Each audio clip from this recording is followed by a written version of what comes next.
नमस्कार श्रोते हो, परमात्मा साई भक्तिसार साईबाणी 891 चॅनलमध्ये तुमचं सर्वांचं मी स्वागत करीत आहे. जर आपल्यापैकी ह्या चॅनलवरती कोणी नवीन असाल तर चॅनल सबस्क्राईब करा, जेणेकरून मी जसे नवनवीन व्हिडिओ अपलोड करीत जाईल तसे नवीन व्हिडिओचे नोटिफिकेशन तुमच्या मोबाईलवरती येत राहतील व तुम्ही ते पाहू ऐकू शकता. तसेच व्हिडिओ आवडला तर लाईक करा, शेअर करा आणि कमेंट बॉक्समध्ये जय श्री गुरुदेव दत्ता असे लिहा.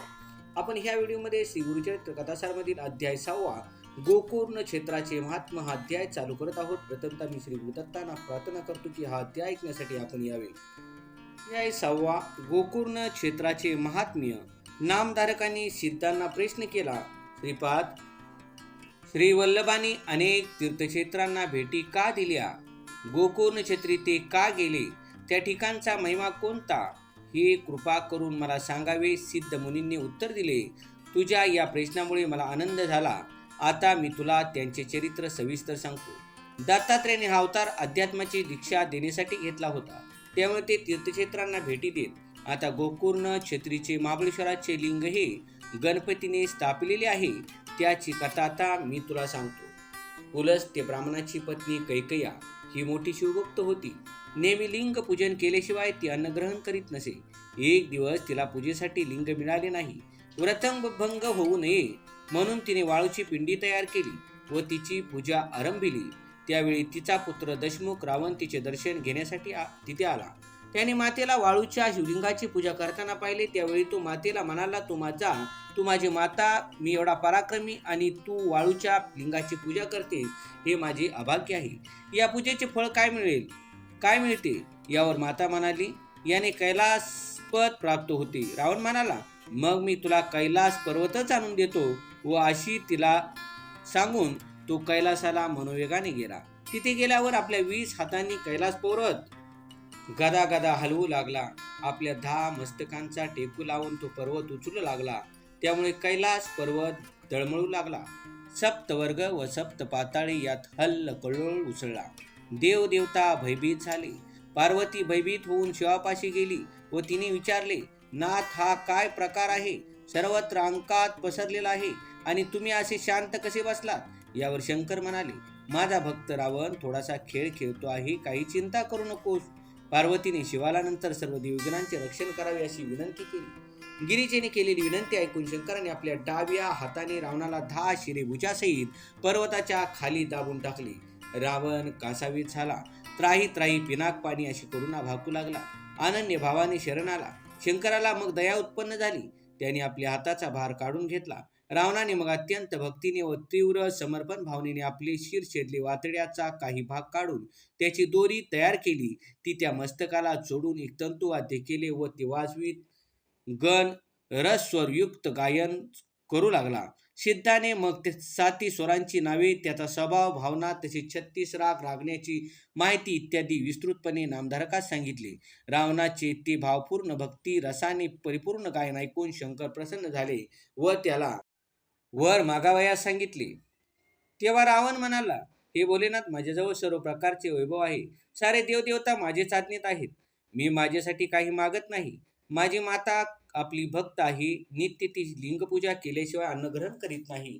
तिला तुमची नित्यपूजा करता यावी, यास्तव ह्या कैलास पर्वत लंकेत न्यावयाची माझी इच्छा आहे.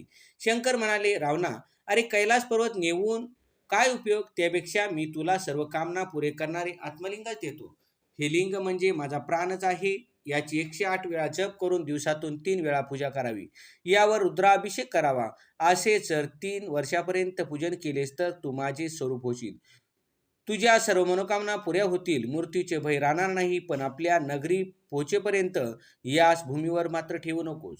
रावण ते आत्मलिंग घेऊन लंकेस निघाला. त्रिकालदर्शी नारदाला हे सर्व समजले. तत्काळ तो इंद्रापाशी गेला व त्याला म्हणाला, देवेंद्रा, अरे काय स्वस्थ बसून राहिलास?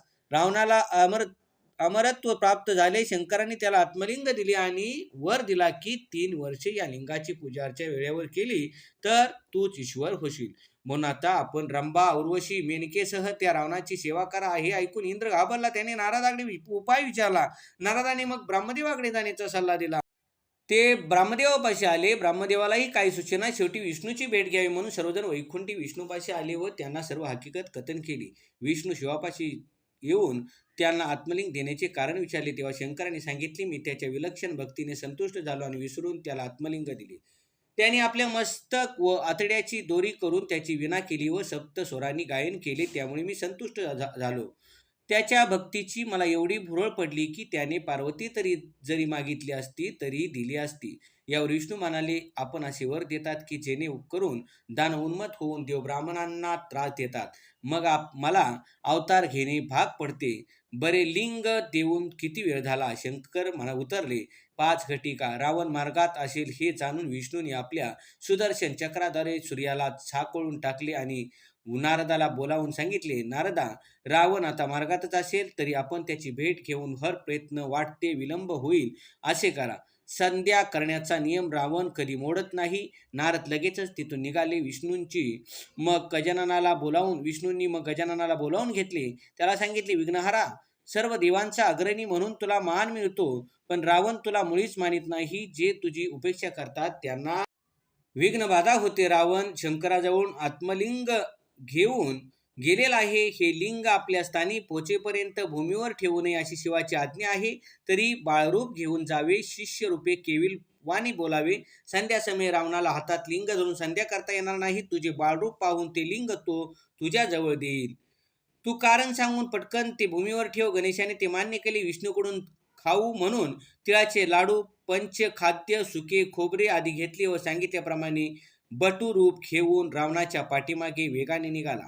इकडे नारद पुढे गेलेच होते. त्याने रावणाला गाठले, त्याची फार प्रशंसा केली व लिंग पाहण्याची इच्छा प्रदर्शित केली. रावणाने ती लिंग दुरूनच दाखवले. नारदाला त्या लिंगाच्या उत्पत्तीची जुनी कथा रावणास सांगू लागला. एका मोठ्या मृगाला 3 शिंगे होती. त्रिदेव जेव्हा शिकारीसाठी गेलेले होते तेव्हा त्यांनी या मृगाची शिकार केली आणि 3 शिंगे एक एक शिंग म्हणून वाटून घेतली. त्यातीलच हे प्राणलिंग. याचा महिमा असा आहे की जे कोणी याचे 3 वर्ष पूजन करतील त्यांना ईश्वर स्वरूप प्राप्त होईल आणि ज्या ठिकाणी हे लिंग असेल तोच कैलास पर्वत. अशा रीतीने नारद रावणास विलंब करू लागला. त्यावेळी रावण म्हणाला, मला लवकर लंकेस पोहोचावायचे आहे असे म्हणून तो चालू लागला. त्यावेळी नारदाने अडवले व म्हणाले, रावणा, अरे ब्राह्मणाची संध्येची वेळ चुकू नये. सूर्यास्ताची वेळ झाली आहे. मी पण संध्या करणे जातो असे म्हणत नारद तिथून निघून गेले. सूर्यास्ताची वेळ झाली. रावणाला संध्या करावयाची होती, पण हातात लिंग धरून संध्या करणे अशक्य होते. म्हणून ते लिंगाचे काय करावे असा विचार करीत निघाला. तोच त्याने एक बालक समेधा गोळा करताना पाहिले. तो बालक चांगला विश्वासार्ह असेल असे रावणाला वाटले. तो पुढे जाऊन त्याला काही विचारणार तोच तो मुलगा घाबरून पळू लागला. रावणाने त्याला अभय देऊन थांबवले व प्रेमाने विचारले, तू कोणाचा मुलगा? तुझ्या वडिलांचे नाव काय? यावर त्या मुलाने उत्तर दिले, का हो, आमच्या वडिलांची चौकशी करता? त्यांनी तुमच्याकडून काही कर्ज वगैरे घेतलेले आहे का? रावणाला हसू आले. त्याने प्रेमाने त्या मुलाचा हात पकडला व पुन्हा प्रेमाने तेच प्रश्न केले. यावर त्या मुलाने उत्तर दिले, आमचे वडिलांचे नाव शंकर. ते जटाधारी, सर्वांगाला भस्म, गळ्यात रुद्राक्षमाळा असे त्याचे रूप आहे. ते भिक्षा मागून पोट भरतात. जगन्माता ही माझी माता. आता मला सोड, मला तुझे भय वाटते. यावर रावण म्हणाला, तुझे पिता गरीबच दिसतात. तू लंकेत चल आणि फक्त देवपूजा कर. तू मागशील ते तुला ते मिळेल. मुलाने सांगितले, लंकेत राक्षस फार आहेत, ते मला मारून टाकतील. मी काही लंकेस येत नाही. मला भूक लागलेली आहे म्हणून मी ह्या लाह्या खात आहे. सोड, मला घरी जाऊ दे. मग रावण म्हणाला, माझी संधीची वेळ झालेली आहे. ती आटपून येईपर्यंत हे लिंग हाती धरून ठेव. खाली ठेवू नकोस. माझे एवढे काम कर. मुलाने उत्तर दिले, हे लिंग फारच जड आहे. मला ते पेलवणार नाही. मी आपला जातो. रावणाने शेवटी योनिनीच्या सुरात सांगितल्यावर त्या मुलाने ते लिंग स्वीकारले व सांगितले, संध्या लवकर आटपून घ्या. लिंग जड झाले तर मी मात्र भूमीवर ठेवीन, पण त्यापूर्वी मी आपणास 3 वेळा साद घालीन. रावणाने ते मान्य केले व संदेश बसला. जरा वेळ झाला तेव्हा बालकाने लिंग जड झाले म्हणून पहिली साद घातली. तेव्हा रावणाने थांब अशी खूण केली. संध्या अर्ध्यावर आल्यावर दुसरी साद घातली, पण रावणाला संध्या अर्ध्यावर सोडता येईना. थोड्या वेळाने तिसरी व शेवटची साद घातली तरी रावण आला नाही. परिणामी त्या बालकाने विष्णूचे स्मरण करीत ते लिंग भूमीवर ठेवले. त्यावेळी सर्व देवदेवतांनी स्वर्गातून त्यावर पुष्पवृष्टी केली. लंकेश्वर येऊन पाहतो तर लिंग भूमीवर स्थापन केले होते. तो फार दुःखी झाला. रागावून त्याने बालकाला मारण्यास सुरुवात केली. बालक रडत रडत बाबांना सांगणार असे म्हणत दूर निघून गेला. रावणाने मग हर प्रयत्नाने ते लिंग वर उचलण्याचा प्रयत्न केला, पण ते लिंग बाहेर आले नाही. रावणाने ते पिळवटून काढण्याच्या प्रयत्नाने त्याचा गायीच्या कानासारखा आकार झाला. रावण लंकेश निघून गेला. यामुळे त्या लिंगाला गोकर्ण महाबळेश्वर असे नाव पडले. सिद्धमुनी पुढे म्हणाले, नामधारका या लिंगाचा अपार महिमा स्कंद पुराणी वर्णिला आहे, तो तुला सांगतो, ते ऐक. यावर नामधारक या त्या सिद्धाचे चरणी नमन करून पुढील कथा वर्णवयास सांगू लागला.